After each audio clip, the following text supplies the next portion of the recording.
Alright, so then we're gonna have some more warm-ups here before we start our next lesson. So the first thing is we're just gonna be evaluating some exponential expressions. So here, the first one is I have 3 squared. So remember, first off, this means I'm basically gonna take 3 times 3, which of course, this is 9. Okay, remember I have 2 to the 4th, which remember is 2 times 2 times 2 times 2, which I can basically again write as 4 times 4, which is 16. 10 squared is 10 times 10, which is of course 100. Okay, then I'm going to do some simplifying. So this is going to be back to that lesson we did a little bit earlier in the chapter about my properties of my multiplicative properties of exponents. So when I have the same base, I can add the exponent. So I have 2 to the 3rd times 2 to the 4th. I can simplify that to 2 to the 7th. Okay, and then y to the 5th times y to the 4th. Since it's the same base, I can add those exponents, and that becomes y to the 9th.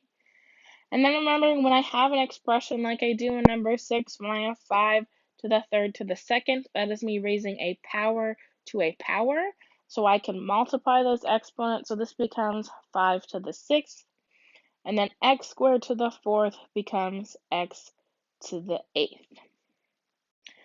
All right, so we talked previously, we did adding and subtracting polynomials.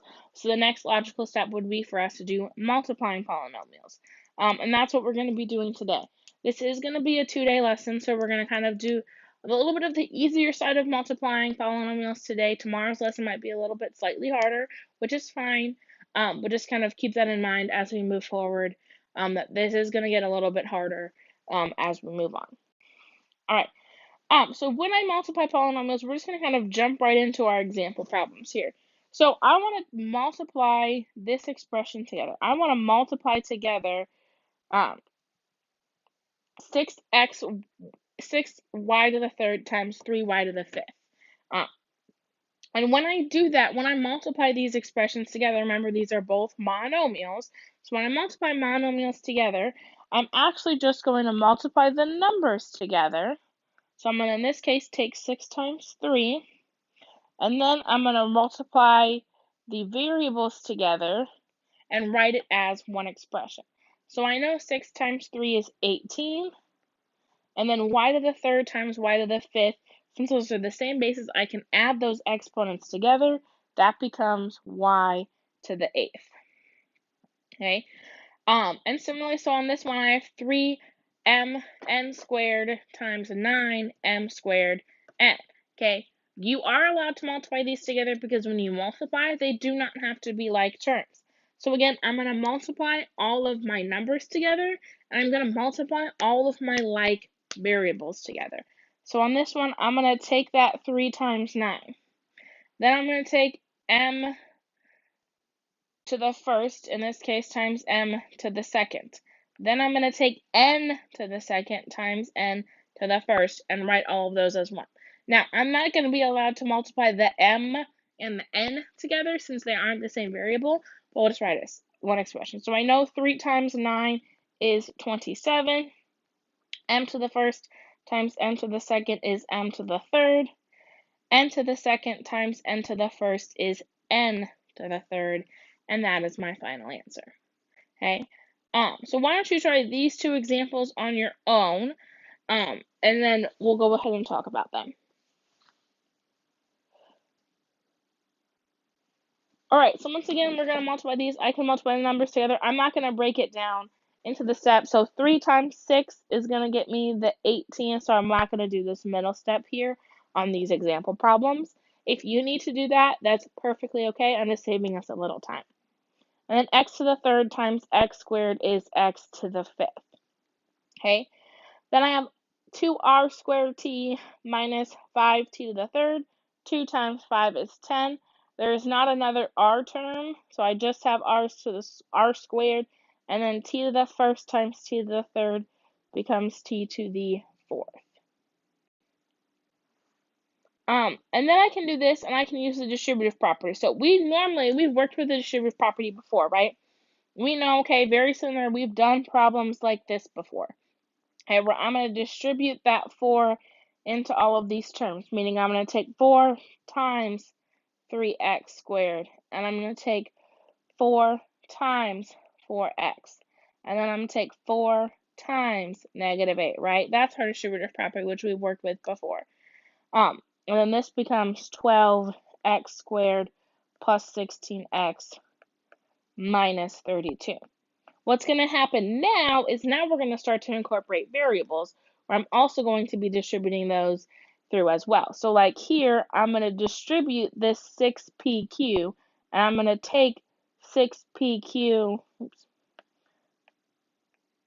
times 2p. And then I'm going to take 6pq times that negative q.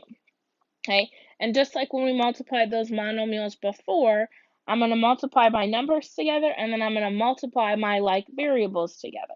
So then here I have the 6 times 2 is 12. I have a p to the first times the p to the first, so that becomes p squared.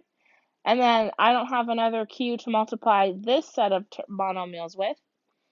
Then I have 6 times a -1, because there's technically a -1 there. There isn't another p for me to multiply here on this piece. And then I have q times q, which is q squared. Okay. Why don't you go ahead and try these two on your own, because they're very similar to the problems we just did. So try those on your own, and we'll come back and discuss them. All right, so once again here, you're just going to distribute that 2 in here. So I'm basically going to take all of these terms times 2. So I'm going to end up with 8x squared plus 2x plus 6. Okay, and again, just like we did in this problem up here, I'm going to distribute this 3ab. So both of those terms are going to get multiplied by 3ab. So I'm going to take 3ab times 5a squared, and then I'm going to take 3ab times, in this case, that 1b. I'm going to take that 3 times the 5 and get 15. I take the a times a squared and get a to the third, and then I just have that b since there's nothing to multiply. I take the 3 times the 1 and get 3, and then I have the a, and then b times b is b squared. All right, I left this last one for us to do together just because it's kind of hard since there's also the exponents, but we're going to do it in the exact same way. I'm going to distribute that 5r squared s. So each of the terms get multiplied by 5r squared s. So I have 5r squared s times r, and then 5r squared s squared times -3s. Remember, there is a 1 not in front, so 5 times 1 is 5. R squared times that r is r to the third. And then I just have that s squared. And then I have 5 times -3 gets me a -15. I'm going to bring that r squared down since it has nothing to multiply it by. And then s squared times s is s to the third. All right, now we're going to do some application problems, kind of knowing what we know about multiplication. So it says the length of a rectangle is 4 meters shorter than its width. So remember here, let's just draw a picture of what this looks like. So here I have my rectangle, okay? We'll say its width is x. Okay, if my length is 4 meters shorter than its width, that means that my length is x times 4. Okay, then it says I want to write a polynomial that represents the area of the rectangle. Well, you got to remember that the area of a rectangle is length times width. Well, I already know I'm just going to write a polynomial. So here I know that this is just going to be x minus 4 times x. I can distribute that and multiply in the x, and I get that my area would be x squared minus 4x. So that's a polynomial that can represent my area. And then my next step is it wants me to find the area of my rectangle when the width is 6 meters. Okay, so remember we said this was our width, right? So whatever our width is, x represents that. So in this case, I'm just going to let x equal 6 meters. Okay, so I have my area, the polynomial that represents my area of x squared minus 4 times x, okay? And then I can just substitute in 6. And so I know I have 6 meters here, and I'm going to square that. That 4 would technically be 4 meters, right? So I'd have 4m times 6m. And then here, this gets me 36m squared minus 24m squared, which leaves me to find that my area is 12 meters squared. So that would be the area of my rectangle. All right, then another application problem, it says a triangle has a base that is 4 centimeters longer than its height. So remember, I have a triangle here. We'll just draw a quick triangle. It says, I'm going to let this be our height. Says that the base is 4 meters longer than its height. So we'll let the height be x. So in this case, that will be x. So our base is x plus 4, since it's 4 meters longer than that. Then it says I want to write a polynomial that represents the area of the triangle. Well, we need to remember that area of a triangle is 1/2 base times height. So this would basically be 1/2 my x plus 4 times x. And I'm going to clean it up a little bit. So I'm going to distribute in that x first. So I get 1/2 times x squared plus 4. Then I'm going to distribute into 1/2. So the area, the polynomial that represents my area, will be 1/2 x squared plus 2. Then it says I want to find the area when the height is 8 centimeters. So remember, we let the height be represented by x. So this is basically, I'm going to let x be 8 centimeters. Okay? So then we can just substitute in that 8 for the x above.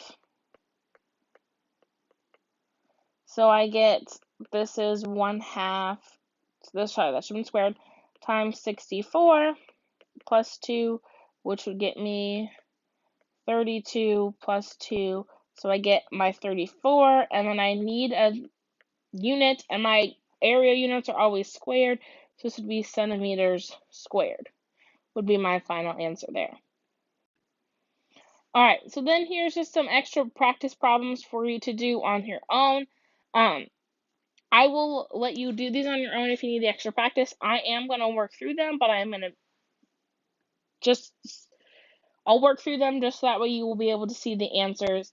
So I'm going to mute myself so you won't be able to hear me talk, but you'll be able to see the answers worked out.